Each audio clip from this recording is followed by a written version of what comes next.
Spider-Man Across the Spider-Verse, which is a sequel to Spider-Man Into the Spider-Verse 2018. It's everything you'd want from this sequel. It's just as entertaining and bombastic as the first one. It brings back, the other character, the older Peter B. Parker, and you've obviously got Gwen Stacey come back in there. But, it goes even further beyond that. It really is this, across the Spider-Verse. You've got pretty much every single iteration of Spider-Man that you've ever thought of or seen in a comic book or on TV or in a cartoon. They're all in this one. And it's really impressive. I mean, it's easy to please me with this film because I'm such a fan of Spider-Man. It would have to be terrible for me to not like it. But, you tell me what you thought, because you're not necessarily a fan of all this stuff, but I can imagine you really enjoyed it. I thoroughly enjoyed it. I thought it was a really interesting film. I love the Miles Morales Spider-Man. I think he's a really interesting character. There's something about him. He's so cool. Yeah. There's something so empathetic about him. And this comes down to the writing, as you were saying about, you really invest into him. And so I tuned into this one. I was quite excited about it because I really enjoyed that first one. I really liked that it picked up where the last one left off. It wasn't like, it's 5 years later. It's like, no, we're back where we are. And as you say, it picks up with Gwen Stacey's character, and quite an invoking, emotional opening to the whole thing in terms of the secret and the perceived loss and stuff like this, which plays a huge role in this film, really. And also in Spider-Man lore, forgive me for interrupting you, but the whole thing about loss, and they work that in later on, don't they? But that's the whole bit, and that was a clever way to do it, I thought. It was, and the way they focus on it, and they kind of talk about it later because it's all multiverse. It's like, this must always happen, and it's a really interesting kind of dig into the whole thing. I mean, this is such an amazing take on the multiverse thing, and it does it so well. Yeah, it does. And you compare this to the crap that came in that Doctor Strange and Multiverse of Madness. Multiverse rather than some of those other multiverse things which I've seen off the Marvel live action, and I thought the Spider-Man Far From the Spider-Man No Way Home was excellent. Spider-Man No Way Home did it well, but they stayed in the one place, whereas they weren't going to the other universes. The characters came to them. Yeah. Whereas in something like the Doctor Strange, they were going to different places, and it was just lame. It was like, is this all we got? So I think, and I mean, I guess it is quote unquote easier with animation to do these things. Sure. But the concepts they came up with were far more interesting. Yeah. And I'd say you see all the Spider-Man, and I was fascinated by all these different variations. Yeah. Appearing on screen. I've watched a couple of videos where they've tried to point out which one's which. Yeah. And all this. And it's really interesting. Different types to put in, and even new ones they've obviously made up. Yeah. But it was even the live action Spider-Man get appearances. That was why I love those Easter eggs too. There was one reference, I think they said they referenced that Doctor Strange stuff with the No Way Home. They said something about Earth number such and such was this had happened. That was a reference to that. But then you actually got visions of Tobey Maguire or Andrew Garfield and stuff in there, which ties it all in really to the Tom Holland film, and like you said, and then every other possible version of Spider-Man you could think of. I mean, there's been a lot over the years. You've got Spider-Man 2099 as well, and all these kind of different types of Spider-Man characters they've done over the years in an attempt to keep the character modern and fresh. It's nice that they're able to, but you've even got the old 1960s Spider-Man swinging towards him at that one point, everything, like I say, everything you could possibly think of. They did the meme where they're all pointing at each other. Everyone's doing it. That whole sequence where the Oscar Isaac Spider-Man sort of puts out the APB on Miles Morales. He's coming to Sector 7 or whatever it is, and then that chase starts. It's such an incredible scene. It's so entertaining and exciting, and obviously the animation is par excellence. I thought for that kind of thing, it's just a dream come true. I think for Spider-Man fans, because I said Spider-Man fans because it is really that as well as Spider-Men and Spider-Women, and that's as well. They pulled in Spider-Woman and sort of acknowledged the sort of Jessica Drew elements of the whole property, which was cool. I thought, they got plenty to sort of draw on, and they did it to a point where it was like to the nth degree, but it never felt like too much either. It was just like super exciting, and everything we've ever known about Spider-Man, Peter Parker, all this sort of stuff, the way that they use that to reflect on Miles Morales, and it's like almost like saying to him, you're the one that shouldn't have been Spider-Man. You're the exception to the rule. But you can't be Spider-Man without some sort of loss. Usually the Uncle Ben is the whole thing. He lost his Uncle Ben, and then, turns to crime fighter after that. Obviously, well, that's the whole thing. Miles doesn't want to lose anything. He's like, Well, that's it. But that's the bit I found really interesting when they started going, you're the one who shouldn't have been Spider, and this whole thing. And I went, oh, this is really interesting.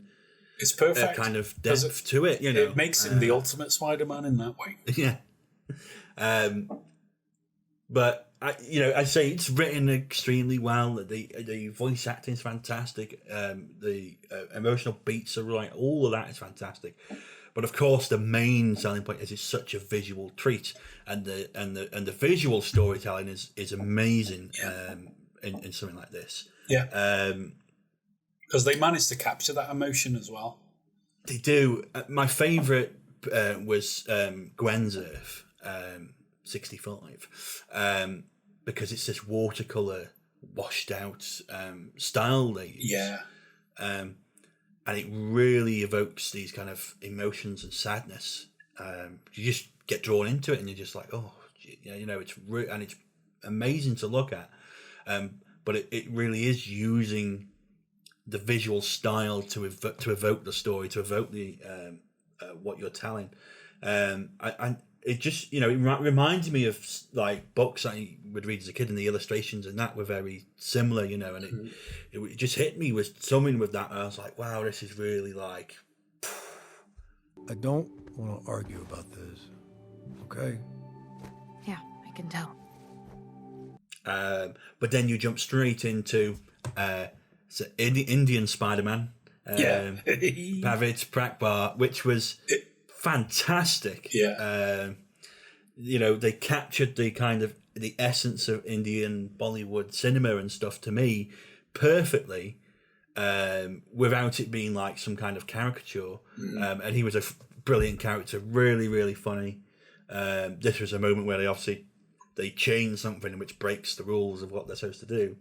But I loved how it showed like, oh, well, Spider-Man could be in any country, in any culture. Yeah. It can cross any boundaries.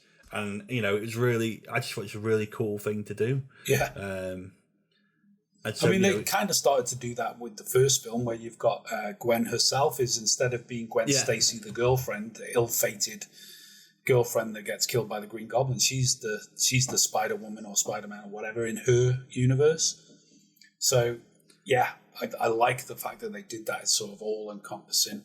Even if you're a pig, there's a spider pig for you.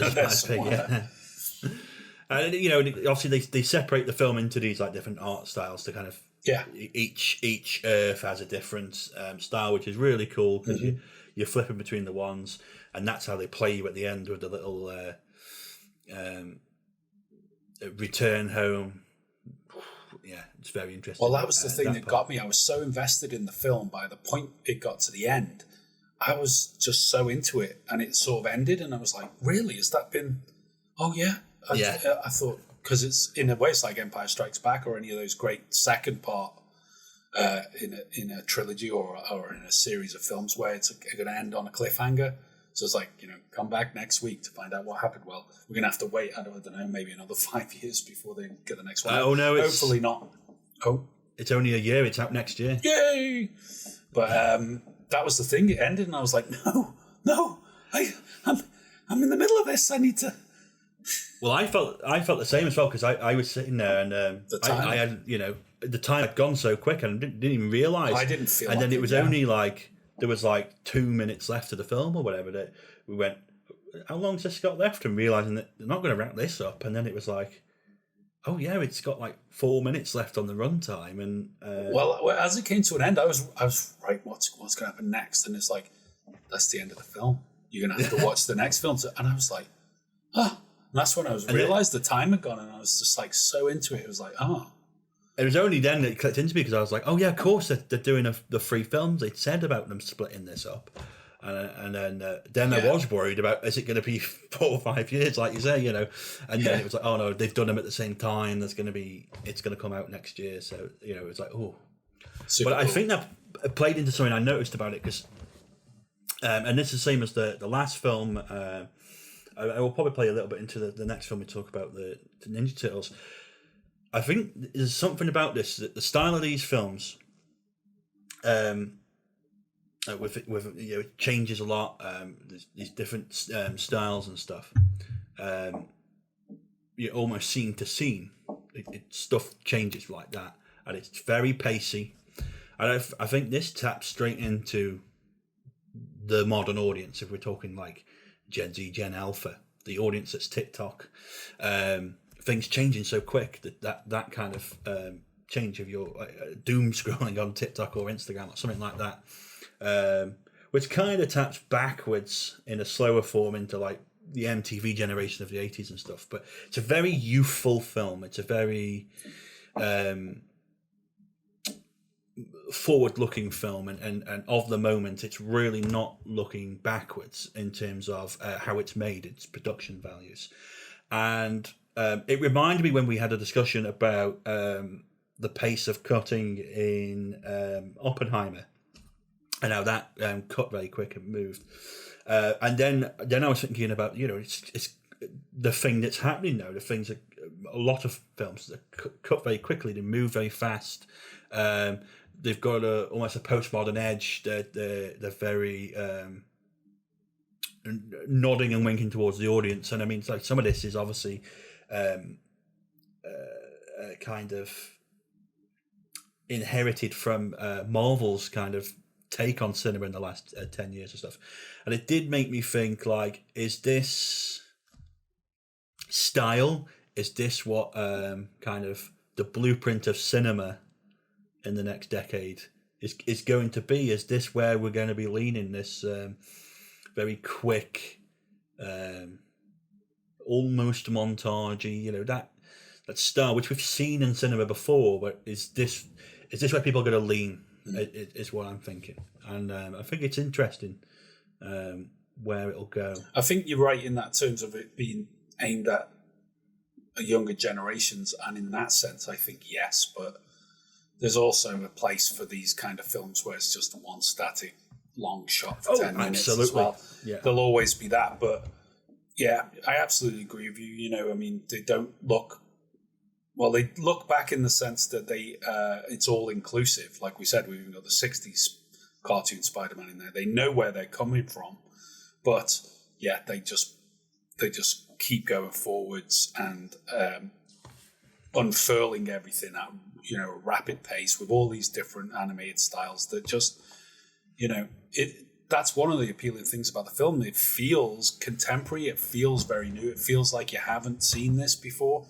Whereas the property itself is anchored by that kind of, another Spider-Man film. Are we going to find out again he was bitten by a spider and he's losing his uncle? And this is so, in a way, it's postmodern in the sense that, it's sort of looking forward by not looking back.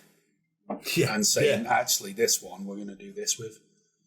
But I can't wait for the next one. I think it's just going to be, the greatest Spider-Man trilogy. And I love the Tom Holland films now, and I obviously love the Sam Raimi films, but there's something special about these animated ones that are so entertaining. I think, I loved, I didn't like The Amazing Spider-Man and wasn't a fan of those films, but the original Spider-Man, early 2000s Sam Raimi trilogy, I grew up on them, so they were really enjoyable. I have enjoyed the Tom Holland ones. I think he's done a really solid job, but I think you're right. These are the ones that I've watched and gone, wow, you've really done something different. Kind of the same way I felt when the Dark Knight trilogy came out for Batman, where I was like, wow, you've done something different with this character and this universe, that and in a different way, but something where you go, you've evolved, and you look at this and you go, this is an evolution of, in a big way, of the character and the universe, and I think it's really good, and yeah, super excited for Beyond the Spider-Verse next year. If you have enjoyed this video, please consider supporting us at buymeacoffee.com or join us on Patreon. All links below.